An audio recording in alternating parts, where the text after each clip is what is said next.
நம்மாழ்வார் அருளிச் செய்த திருவாய்மொழி 3ஆம் பத்து 4ஆம் பதிகத்தின் 5ஆம் பாசுரத்தில் அச்சுதன் அமலனென்கோ அடியவர் வினை கெடுக்கும் நச்சுமா மருந்தமென்கோ நலங்கடல் அமுதமென்கோ அச்சுவை கட்டி என்கோ அறுசுவை அடிசிலென்கோ நெய்ச்சுவை தேரல் என்கோ கனி என்கோ பாலென்கேனோ என்று பாடுகிறார்.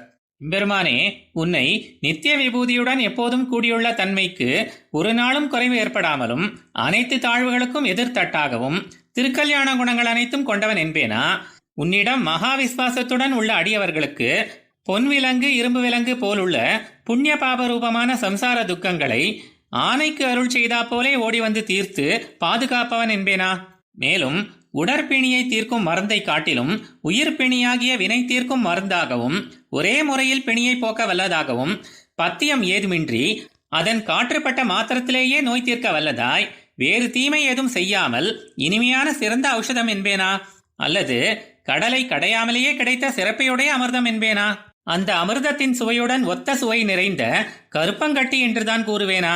அல்லது 6 விதமான சுவைகள் நிறைந்த உணவு என்பேனா? இல்லையெனில் மிகுந்த சுவை கொண்ட நெய் என்பேனா? அல்லது சுவை மிகுந்த தேன் என்பேனா? அந்தந்த காலங்களில் மிகுந்த சுவையுடன் விளைகின்ற பழம் என்று கூறுவேனா? அல்லது எப்போதுமே இனிமையாக உள்ள பால் என்பேனா? என்னவென்று கூறுவேன் என்று கூறுகிறார். ஆழ்வார் எம்பெருமானார் ஜீயர் திருவடிகளே சரணம்.